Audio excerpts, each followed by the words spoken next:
ನಮ್ಮ ಹೆಣ್ಣು ಮಕ್ಕಳಿಗೆ ನಾವು ಸಂಸ್ಕಾರ ಕೊಟ್ಟಿದ್ದೇವೆ, ಸಂಸ್ಕೃತಿಯ ಪಾಠ ನೀಡಿದ್ದೇವೆ. ಆದ್ದರಿಂದಲೇ ಅವಳು ಅಂಥದ್ದನ್ನು ಆಯ್ಕೆ ಮಾಡುವಲ್ಲಿ ಯೋಚನೆ ಮಾಡಿದಳು.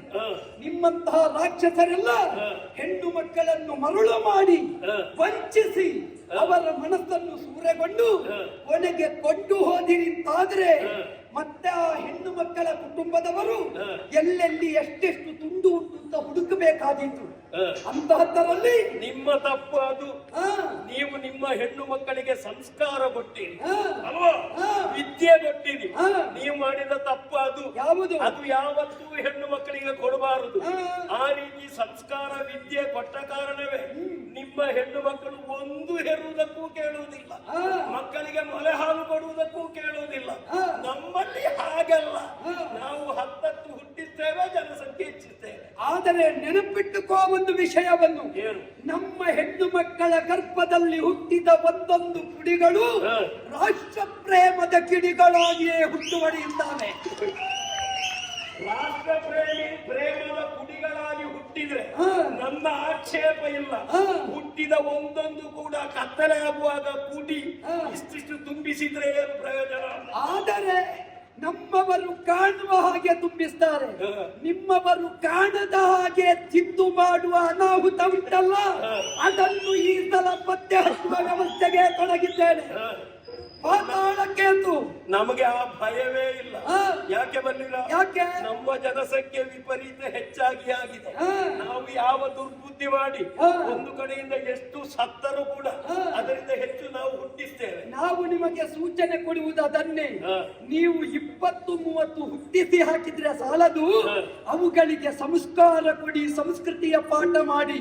ಯಾವ ಸಂಸ್ಕಾರ ಕೊಡಬೇಕು ಆ ಸಂಸ್ಕಾರವನ್ನು ನಾವು ಕೊಡ್ತಾ ಇದ್ದೇವೆ. ಹೊತ್ತಲ್ಲದ ಹೊತ್ತಿನಲ್ಲಿ ಅವರಿಗೆ ಪಾಠ ಮಾಡಿ ದೇಶ ತೆಗೆಯುವ ಕೆಲಸಕ್ಕೆ ಪ್ರೇರೇಪಣೆ ಕೊಡಬೇಡಿ.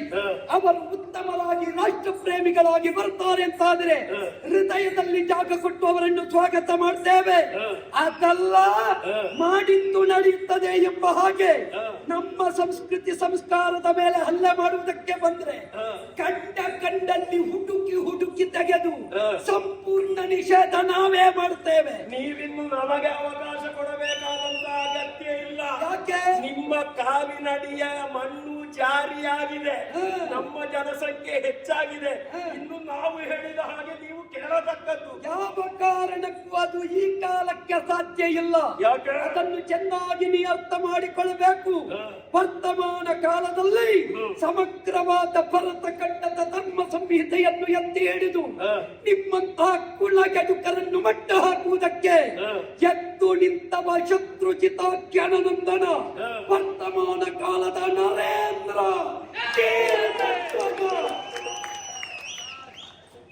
ಇನ್ನು ನೀನು ಸ್ವಲ್ಪ ಆಲೋಚನೆ ಮಾಡಬೇಕು. ಯಾಕೆ ಬಲ್ಲ ಇವ ಹೇಳಿದನಲ್ಲ, ಇವನಿಗೆ ಇಡೀ ಪ್ರಪಂಚದ ಹಿತರಕ್ಷಣೆ ಮಾಡುವವನಿಗೆ ಹೆಂಡತಿಯನ್ನು ನೋಡ್ಲಿಕ್ಕೆ ದೇಶಕ್ಕೆ ಬೇಕಾಗಿ ನನ್ನ ಗಂಡನನ್ನು ಅದಕ್ಕೆ ನಾನು ತ್ಯಾಗ ಮಾಡ್ತೀನಿ. ಇರುವುದೇ ಮತ್ತೊಬ್ಬ ಯೋಗಿ ನೆನಪಿಟ್ಟು ಒಂದು ಸ್ವಲ್ಪ ಸೇರಿಸ್ತೇನೆ ನಾನು, ನೀವೇ ಮಾತಾಡ್ತಾರೆ. ಗಾಲವನೆಂಬ ಯೋಗಿ, ಶತ್ರುಜಿತಾಖ್ಯನೆಂಬ ತ್ಯಾಗಿ, ಅಂತಹವನ ಮಗನಾಗಿ ಲೋಕಕ್ಕೆ ಬೆಳಕು ಬಿಡುವುದಕ್ಕೆ ಬಂದಿದ್ದೇನೆ. ಇಂದು ರಾಜಕುಲಕ್ಕೆ ರಾಜನಾಥನಾಗಿದ್ದೇನೆ. ಅಮಿತ ಉತ್ಸಾಹದಿಂದ ಎದ್ದು ನಿಂತಿದ್ದೇನೆ. ಭರತ ಖಂಡದ ರಕ್ಷಾಕವಚವಾಗಿ ನಾವು ಸಟೆದು ನಿಂತೆವುತ್ತಾದ್ರೆ ನಿಮ್ಮ ಜನಸಂಖ್ಯೆ ಎಷ್ಟು ಉಂಟು ಅದನ್ನೆಲ್ಲ ಮಣಿಸಿ ಜನಾರ್ದನ ಮೆಚ್ಚುವ ಜನಸೇವೆ ಮಾಡ್ತೇವೆ. ನಮ್ಮ ಜನಸಂಖ್ಯೆಯನ್ನು ನಿಯಂತ್ರಿಸುವುದಕ್ಕೆ ನಿಮ್ಮಿಂದ ಸಾಧ್ಯ ಇಲ್ಲ. ಇನ್ನೊಬ್ಬ ಹುಟ್ಟಿ ಬರಬೇಕು. ಇನ್ನೊಬ್ಬ ಹುಟ್ಟುವುದು ಯಾಕೋ, ಹುಟ್ಟಿದ ನಾವೇ ಸಾಕು. ನಮ್ಮ ಒಬ್ಬೊಬ್ಬರ ಸತ್ವ ನಿಮ್ಮ ಸಾವಿರ ಮಂದಿಗೆ ಸಾಕು. ಸಾಧ್ಯ ಉಂಟಾ?